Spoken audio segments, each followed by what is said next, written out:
wa nako tuyo nga nahuong nako ang asawa sa akong amigo.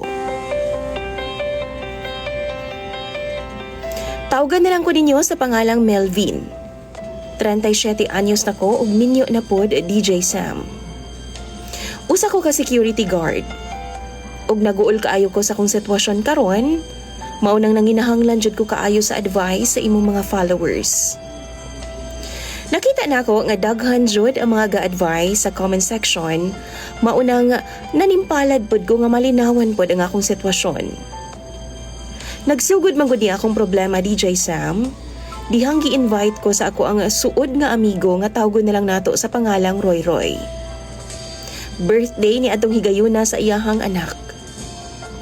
Una, may balibad ko DJ Sam kay lagi wa jud ko'y tug ato nga time. Straight man gud ang ako ang duty ni adto.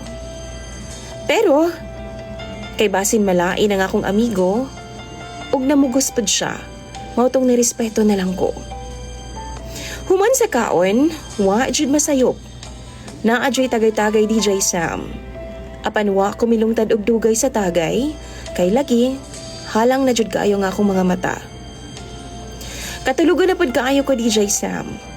Mautong nananghid ko ni Roy Roy nga mupauli na lang ko. Apan iya kong gipugngan. Kay lagi daw nakainom na ko ug wa pod ako'y tulog. Delikado kung maunsa pa ko sa dalan kay mag-drive pa ko og motor.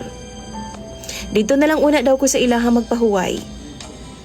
Tuod man, paminaw ko ni Roy Roy DJ Sam, kay lagi, lain naman gid pod ang akong paminaw.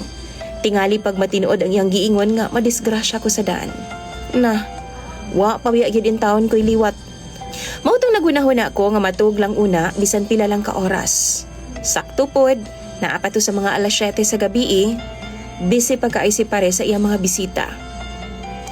Gida ko ni Roy Roy sa kwarto DJ Sam og nag-alarm ko og 10 PM para makamata ko aron mo pauli na sa amo. Sa wa madugay nakatuog jud ko DJ Sam. Apan taod-taod. Nagkamata na lang ko dihang duna nay nagakos-gakos sa akong likod. Nagkiskis ako ang liog, sabay hapuhap.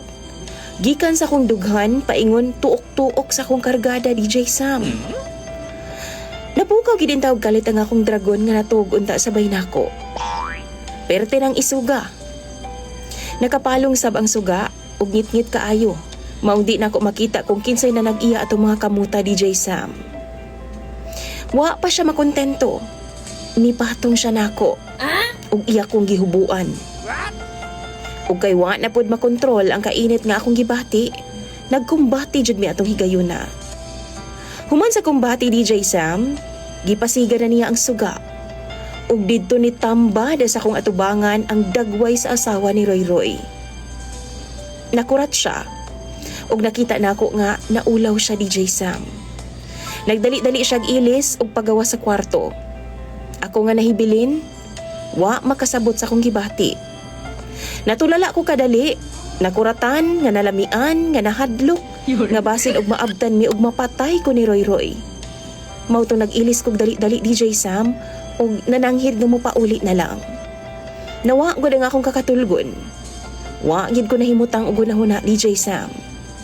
Saka na lang pud nako na realize nga suot di ay nako ang sinina ni Roy Roy. Yaman kong gipahuram DJ Sam, kay lain man kay makipag-inom nga naka-uniform pa. Sa dihang nananghid ko ni Roy Roy DJ Sam, iya pa kong gipugngan. Apan wa na gid ko magpapugong pa. Kay nakonsensya na ko og taman. After 1 month DJ Sam, nabalitaan ako nga buntis daw si Lilian, ang asawa ni Roy Roy. Pero dili ko sigurado nga ako ato. Pero ang sigurado, mapatay ko sa kong amigo kung mabalaan niya ang tanan. Ang akong problema karon DJ Sam, kay sige gihapon og pangimbita si Roy Roy nga moadto daw ko sa ilahang bay. Pero galikay nako, kay basin patibong lang ang tanan ug mapatay nako niya. DJ Sam, naapod ko'y duda nga ako ang gibuntis ni Lilian. Pero unsaon man, sakto ka nga akong istoryahon siya? Or mas maayong padayon na lang nako silang likayan kutob sa akong makaya. Tabangi daw ko ninyo, mga followers ni DJ Sam, pinaagi sa inyong advice sa comment section. Daghan kayong salamat daan. Imong follower ug tigpaminaw, Melvin.